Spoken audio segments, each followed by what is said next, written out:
بسم اللہ الرحمن الرحیم۔ السلام علیکم۔ میاں نواز شریف صاحب سعودی عرب سے لندن پہنچے اور ملاقاتیں انہوں نے شروع کر دیں۔ انہوں نے کچھ ایسے مناظر بھی ظاہر ہے کوشش کی کہ پاکستان میں دکھائے جائیں کہ جی میں بڑا مقبول ہوں، اور وہاں پر اپنے ہی لوگوں کو بلا کر ہر ایک کے ہاتھ پہ کیمرہ پکڑایا ہوا تھا، بلکہ کیمرہ کیا موبائل پکڑایا ہوا تھا، اور کہ جی ایک پورا ایسے لگے کہ میں جب اندر جا رہا ہوں تو بہت رش ہے، خاص اینگل سے سب نے تصویریں لینی ہیں کہ پتہ لگے کہ بڑا استقبال ہوا ہے۔ تو یہ چیزیں تو ظاہر ہے انہوں نے کوشش کی، لیکن پاکستان نہیں آ سکے۔ پاکستان کیوں نہیں آ سکے؟ اس کے حوالے سے اسد عمر صاحب نے جو بات کی ہے وہ تو ایک بم ہی پھوڑ دیا انہوں نے میاں نواز شریف کے لیے، وہ میں آپ کو سنواؤں گا اسد عمر صاحب نے کیا کہہ دیا۔ لیکن ایک اور خبر جو حامد میر صاحب نے دے دی ہے، اپنے حامد میر صاحب نے دے دی ہے شاہ زیب خانزادہ شو میں، وہ یہ ہے کہ جناب یہاں پر جو مذاکرات ہیں اس کے حوالے سے حکومت نے گھٹنے ٹیک دیے ہیں، حکومت نے گھٹنے ٹیک دیے ہیں۔ کب یہ کام ہوا ہے؟ جب وہاں پر اون چودھری کے ساتھ ملاقات میں، اون چودھری جی ہاں وہی جو ایک وقت میں عمران خان صاحب کے بڑے قریب ہوتے تھے اور جن کے بارے میں نون لیگ کے لوگ کہتے تھے کہ جی یہ یعنی عمران خان کو نشہ پرووائڈ کرتے ہیں اور اس طرح کی چیزیں اور یہ سارا کچھ، اور خود بھی ان کو نشئی کہتے تھے یہ نون لیگ والے۔ اب میاں نواز شریف صاححب نے پتہ نہیں اون چودھری کو پھر کس لیے بلایا اب، کیونکہ یہ الزام خود ہی نون لیگ کی طرف سے لگتا تھا، اور بلکہ یہ تو عطا تارڑ صاحب سب سے آگے تھے کہ جی یہ اون چودھری سپلائر ہے، اور اب دیکھیں نا سوشل میڈیا پہ لوگ کہہ رہے ہیں اس پر کہ جی یہ کیا چکر ہے کہ اب اون چودھری کس لیے گئے ہیں وہاں پر، کیا سپلائی کرنے گئے ہیں، یہ میاں نواز شریف سے کیوں ملاقات کر رہے ہیں؟ جب آپ ایسے جملے بولیں گے تو پھر یہ ہوگا، وہی لوگ آپ کو بہت زیادہ پیارے لگنے لگتے ہیں۔ اب کہا جا رہا ہے جہانگیر ترین کا پیغام اون چودھری نے وہاں پر پہنچایا ہے۔ اچھا اب آپ یہ دیکھیں کہ عمران خان صاحب نے اپنی تقریر میں یہ تک کہہ دیا ہے کہ جی مذاکرات میں یا یہ تجویز یہ آئی کہ جی نواز شریف کو واپس آنے دیا جائے، نواز شریف کو واپس آنے دیں، تو عمران خان صاحب نے کہا ہے کہ جی میں کہتا ہوں بالکل آئے، نواز شریف آئے، لیکن پھر ساتھ ہی جیسے وہ پاکستان پہنچے میرا نام اور نواز شریف کا دونوں کا نام ECL میں ڈال دیں، کوئی جا نہ سکے پھر ملک سے باہر۔ اوف، میں کہتا ہوں یہ خبر جب میاں صاحب کو دے رہی ہے انہوں نے پھر نہیں آنا، پہلے نہیں وہ آ رہے، اور اب یہ سن کر کے جی ECL میں نام ڈالنے کا ساتھ ہے کہ آنے تو دیں گے لیکن ECL میں نام ڈال دیں گے، یہ تو پھر نہ ہی سمجھیں آپ۔ اچھا اون چودھری صاحب نے بڑا دلچسپ تبصرہ کیا ہے وہاں پر جو ملاقات کی ہے نواز شریف صاحب سے، اس میں انہوں نے کہا ہے کہ جی عوام چاہ رہی ہے کہ آپ آ جائیں، جلد صحت یاب ہو جائیں، آپ آ جائیں۔ وہ صحت نہیں مل رہی، وہ سعودی عرب چلے گئے تھے لیکن پاکستان نہیں آ سکے۔ اچھا سعودی عرب سے واپس کیوں جانا پڑا؟ وہ محمد بن سلمان کی بھی بڑی ایک کہانی ہے، لیکن آپ یہ دیکھیں کہ حامد میر صاحب نے جو کہا ہے اس سے پہلے تو میں آپ کو اسد عمر صاحب کا سنانا چاہ رہا ہوں، انہوں نے کیا کہا ہے یہ دیکھیے۔ پہلی بات تو یہ بالکل آپ نے درست کہا کہ وہ رابطہ بالکل منقطع نہیں ہے۔ یہ رابطہ کون سا؟ محمد بن سلمان اور عمران خان کے درمیان رابطہ بالکل منقطع نہیں ہے، یعنی رابطے ہیں، اب بھی ہیں۔ جس وقت قاتلانہ حملہ کیا گیا تھا خان صاحب کے اوپر، تو اس کے بعد جو باہر سے سب سے پہلے جو ان کو رابطہ کیا گیا اور تک پیغام آئے تھے وہ اس میں محمد بن سلمان صاحب جو ہیں وہ شامل تھے۔ تو پہلا جو فون آیا یا پہلا جو رابطہ ہوا وہ اس وقت بھی جب قاتلانہ حملہ عمران خان پر ہوا تو ان میں محمد بن سلمان شامل تھے۔ آپ سوچئے، اور یہ کب بات ہو رہی ہے؟ جس سے پہلے جناب کہ جی وہ محمد بن سلمان ناراض ہیں، جی ان کو عمران خان نے کچھ کہہ دیا، یہ ہو گیا وہ، انہوں نے تعلقات خراب کر دیے ہمارے درینہ دوستوں سے، سعودی عرب سے بھی تعلقات خراب ہو گئے، یہ اس وقت کی باتیں ہیں جناب جب یہ کہہ رہے تھے، اور آج دیکھیے اب بھی رابطے ہیں، اور رابطوں کا حال یہ ہے کہ جی وہ نواز شریف صاحب کو واپس سعودی عرب سے سیدھا واپس لندن ہی جانا پڑا ہے، اس پر میں آ رہا ہوں۔ رابطہ تو بالکل ہے، دیکھیں حل وہ نہیں نکال سکتے، رابطہ تو بالکل ہے، اچھا، اور اب حل وہ نہیں نکال سکتے۔ یہ جو دوبارہ NRO کی کوشش ہے نا، اس کا بھی اسد عمر صاحب نے جواب دے دیا ہے کہ وہاں جو لینے گئے تھے کہ مجھے پاکستان جانے کے لیے کوئی کام کروایا جائے محمد بن سلمان کے تھرو کسی طرح سے، پہلے بھی آپ نے بڑی مہربانی کی تھی، جس طرح ان کے بھائی نہیں کہتے شہباز شریف صاحب میں مانگنے نہیں آیا لیکن مجبوری ہے، آپ نے ہمیشہ ہماری بڑی مدد کی ہے، تو میں آپ کو یقین دلاتا ہوں ہماری مدد کریں، ہم شبانہ روز محنت کر کے آپ کے پیسے واپس کر دیں گے۔ تو یہی کام وہ کہ جی ہم شبانہ روز محنت کریں گے آپ کے لیے، ایک دفعہ مجھے پاکستان کسی طرح بھجوا دیں، وہاں مجھے کچھ نہ کہا جائے، بس جیلیں ختم کروا دیں میری، جس طرح آپ نے پہلے کرم فرمائی کی تھی، جس طرح آپ نے پہلے مدد کی تھی۔ تو اس پر اسد عمر سنیے کیا کہہ رہے ہیں۔ حل تو ہم نے نکالا نا پاکستان میں۔ ہاں یہ ہو سکتا ہے کہ اگر بد اعتمادی کی فضا اتنی شدید ہو گئی ہے کہ کسی ضامن کی ضرورت پڑ گئی ہے، تو میرے خیال میں ضامن کی ضرورت پڑ گئی ہے وہ ہے، لیکن حل ہم نے نکالنا ہے۔ تو حل جناب وہاں واپسی کا اس طرح سے نہیں نکل سکا،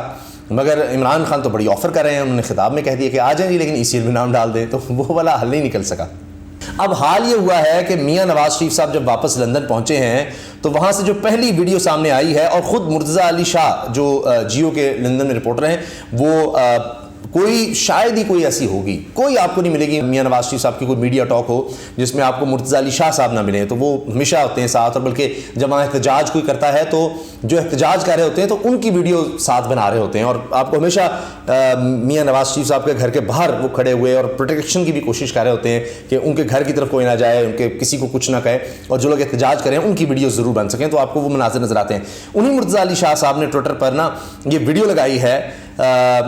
کہ Labour's Avenfield area councillor Paul Fisher says he is working with the police to get protests and shouting at Evanfield flats banned due to bullying and harassment of local residents, says he understands Mian Nawaz Sharif not the cause of these problems۔ اچھا تو کہہ رہے ہیں کہ جی مجھے پتہ ہے کہ نواز شریف کے اس کی وجہ سے نہیں ہو رہا، اور میں کوشش کر رہا ہوں۔ اب یہ کہہ رہے ہیں کہ جی لیبر کے جو ایون فیلڈ یعنی جہاں پر نواز شریف صاحب کی رہائش گاہ ہے، وہاں کا جو لیبر کا کونسلر ہے پال فشر، وہ آیا ہے اور وہاں پر بات کر رہا ہے کہ جی میں کوشش کر رہا ہوں یہاں احتجاج کسی طرح سے ختم کروایا جا سکے دونوں طرف سے۔ اب بات کیا ہے کہ احتجاج سے اتنا تنگ ہے کہ وہاں کے کونسلر کو بھی بیچ میں لے کر آ گئے کہ جی آپ کسی طرح سے احتجاج یہ ختم کروا دیں، میں جب آتا ہوں چھپ کے آنا پڑتا ہے، چھپ کے نکلنا پڑتا ہے، یہ احتجاج ختم کروانے کے لیے اب ان کو سفارشی بنایا کہ آپ پلیز آ جائیں، کسی طرح سے احتجاج رکوا دیں، یہ تو احتجاج ہی ہوتا رہتا ہے۔ تو اب میاں نواز شریف صاحب کی وجہ سے نہیں، ہمیں پتہ ہے جی یہ ان کی کرپشن کی وجہ سے ہے، یہ احتجاج جو ہوتا ہے ان کی کرپشن کی وجہ سے ہوتا ہے، تو وہ میاں نواز شریف کا تو اس میں کوئی لینا دینا ہی نہیں ہے، ٹھیک ہے جی۔ تو اب آپ دیکھیں کہ یہ حال ہو گیا ہے کہ وہاں پر اب یہ سفارشیں کروا رہے ہیں، اور ظاہر ہے ان کے پاس دولت تو بہت ہے، اور ان کو بلا کر اس طرح کے بیانات کہ جی پلیز آپ آ جائیں ہمارا رقم دے دیں، تو ان کو پھر وہاں بھی فنڈنگ ہوتی ہے، آپ کو پتہ ہے، آپ کو فنڈنگ ملے گی، آپ کو سپورٹ بھی کریں گے۔ ہم یہاں پر جناب وہ جو پائرٹس کہا گیا تھا، وہاں تو لندن میں چھپتا ہے پائرٹس ہیں جناب، بحری قزاق جس طرح ہوتے تھے وہ ہے، تو پیسہ بہت ہے، پیسے کی کمی نہیں ہے، بس ہمارے حق میں تم بیان دے دو، ہمارے یہاں کسی طرح آ جاؤ، پروٹیسٹ ختم کروا دو۔ وہاں بھی انہوں نے ایک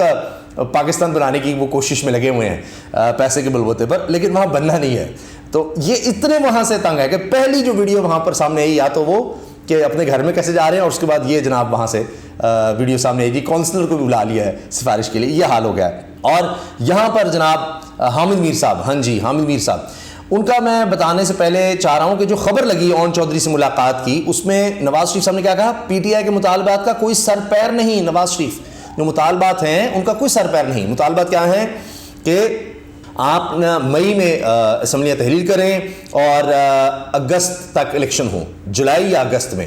تو یہ جناب، اور پھر کہ اس کے لیے آئینی ترمیم کرنی پڑے گی، اور اس کے لیے ہمارے استعفے جو ہیں وہ ختم کرنے ہوں گے، اور پھر ہم آئینی ترمیم کریں گے، ورنہ تو 90 دن سے آگے الیکشن جا نہیں سکتے، 14 مئی سے اب ہم نے کس صورت آگے الیکشن نہیں جانے دینے، اگر جانے ہیں تو پھر ایک آئینی ترمیم لانی ہوگی۔ تو کہتے ہیں سر پیر ہی نہیں ہے، تو میاں صاحب لندن بیٹھ کے جن مطالبات کا کہہ رہے ہیں سر پیر نہیں ہے، ان مطالبات پر ہو کیا رہا ہے، حامد میر صاحب شاہ زیب خانزادہ کے شو میں بتا رہے ہیں کہ حکومت نے گھٹنے ٹیکے ہیں، اور انہوں نے کہا جی ہمیں صرف بجٹ دینے دیں، صرف بجٹ دینے دیں، جون تک ہمیں دینے دیں کسی طرح سے، پھر ہم چلے جائیں گے، تو اگر سر پیر ہی نہیں ہے تو پھر کیوں اب یہ اس طرح کی اسٹیٹمنٹس دے رہے ہیں کہ جی مذاکرات میں کہ جون تک چلے جائیں۔ ٹھیک ہے وہ آگے بہانے بازی ڈیلے کرنے کی کوشش ہوگی، لیکن عمران خان ان کو جون تک کی مہلت نہیں دینا چاہ رہے، وہ کہتے ہیں کہ جناب پھر یہ کوئی نہ کوئی ڈرامہ رچائیں گے کہ جون میں کر کے کہ جی ہم نے دیکھیں یہ بجٹ دے دیا ہے، اب ہم ابھی کرتے ہیں، اور یہ جون کے اینڈ تک جانے کی کوشش کریں گے، پھر یہ 3 مہینے لے جائیں گے، جولائی، اگست اور ستمبر، کہ جی 90 دن اس کے ملائیں، اور پھر اکتوبر میں جا کے الیکشن ہو، یا یہ کہ جی ستمبر میں بھی اگر ہوں تو چیف جسٹس ریٹائر ہو چکے ہوں، بس اس کے بعد پھر ہم کسی طرح سے کیئر ٹیکر کو لمبا کر لیں گے، اپنا کیئر ٹیکر ہوگا، اور الیکشن جو ہے نا وہ ڈیلے کر دیں گے تاکہ ہمیں کوئی مسئلہ نہ ہو، نہ عمران خان آئے گا، نہ دوبارہ ہمیں کوئی گرفتار کرنا، این آر او ہمارا واپس ہو سکے گا، اور یہ کہ جی عمران خان کے خلاف کارروائیاں بھی چلتی رہیں گی، اس کی شاید پاپولیرٹی بھی کم ہو جائے، جو ہم نے بیڑا غرق کیا ہے ملک کا، اس کی اکانومی کا، وہ بھی شاید کچھ بھول بھال جائیں گے، کیونکہ کیئر ٹیکر سیٹ اپ ہم سے بھی برا کر کے دکھائے گا، تو لوگ کہیں گے جی اچھا وہ کچھ ٹھیک تھے، تو تب تک نواز شریف کی واپسی اور کچھ عمران خان کے خلاف ہم کر سکیں گے، تو کوئی وہ جو لیول پلینگ فیلڈ جس کو کہہ رہے ہیں وہ کچھ بن سکے گی، وہ اس طرف جانا چاہ رہے ہیں۔ لیکن بات یہ ہے کہ آخر وہ مان تو گئے ہیں کہ ہمیں صرف بجٹ دینے ہیں، اس کے بعد جناب ہم جا رہے ہیں، تو ہم جان چھوڑ دیں گے۔ لیکن اب دیکھنا یہ ہے کہ جی اب تحریک انصاف کے بارے میں حامد میر صاحب کہہ رہے ہیں جی انہوں نے مشاورت کے لیے وقت مانگا ہے، تو اب منگل ڈیسائسو ڈے ہو سکتا ہے، تو یہ جناب اس وقت صورتحال ہے۔ نہ میاں نواز شریف صاحب واپس پاکستان آ سکے، محمد بن سلمان سے تعلق اپنا بنانے گئے تھے، پتہ چلا جی رابطے میں تو وہ عمران خان کے ہیں، اور کوئی سفارش کر کے وہ پاکستان نہیں آ سکے، وہ جو ان کو چاہیے تھا واپسی کی ڈیل، اقتدار کی ڈیل، جیل میں نہ جانے کی ڈیل، وہ بھی نہیں مل سکی، اور جو وہ 1 سال کم از کم اور آگے لے جانا چاہ رہے تھے اور جو کہہ رہے تھے سر پیر نہیں عمران خان کے مذاکرات کا اور شرائط کا، وہ بھی دیکھیے کہ کیا ہو رہا ہے، سر بھی ہے پیر بھی ہے، اب آپ کو سر جھکانا پڑ رہا ہے، تو پھر یہ آپ نے پیر پھنسائے کیوں تھا، آئے کیوں تھے پھر جب آپ سے اب چیزیں سنبھالی نہیں گئیں۔ تو خیر یہ جناب صورتحال ہے، اور میاں نواز شریف صاحب لندن میں بیٹھ کے اب اون چودھری صاحب سے ہی صرف ملاقاتیں کر سکتے ہیں، ایسے ہی لوگ وہاں پر مل سکتے ہیں، باقی جہانگیر ترین صاحب سے ملاقات ہو جائے، علیم خان صاحب سے ہو جائے، چودھری سرور صاحب سے ہو جائے، یہ اور بھی بہت سے دیکھیں، راجہ ریاض، سارے لوٹوں سے آپ ملاقات کر لیں، کچھ نہیں بننا آپ کے، اب نصیب میں لوٹے ہی رہ گئے ہیں، وہ لوٹے جن کے بارے میں آج بلکہ اب جو اس وقت ویڈیو وائرل ہے وہ رانا تنویر المشہور گالم گلوچ والے وزیر تعلیم، انہوں نے راجہ ریاض کو بھی کھری کھری اسمبلی میں سنا دی کہ جی کوئی اپوزیشن لیڈر آپ کو بنا ہی دیا ہے تو ذرا تمیز کریں، کوئی آپ کو دیکھیں اس طرح، ان کی تو ہر کوئی بے عزتی کر جاتا ہے، جو پھر کہتے ہیں مجھے پہچان ہی نہیں رہے، مجھے ہماری وجہ سے آپ آئے ہیں، ہمارا کام، ہم نے جو کام ڈالا، ہم نے جو حرکت کی اس کی وجہ سے تو آپ کی حکومت بنی اور اب آپ ہمیں پہچان نہیں رہے۔ تو خیر یہ جناب میاں نواز شریف صاحب کے لیے لندن میں خبریں پہنچی ہیں، اور اب اسی لیے مریم صاحبہ اب آنے کے بعد بھی ابھی تک کسی آپ کو پریس کانفرنس میں نظر نہیں آ رہی، کوئی ان کا اس طرح دھواں دار بیان نظر نہیں آ رہا ہو کہ یہ کر دیں گے وہ کر دیں گے، کوئی الیکشن نہیں، کوئی ایسے نہیں، اب ان کے پاس صرف خاموشی ہے۔ اجازت دیجیے، اللہ حافظ۔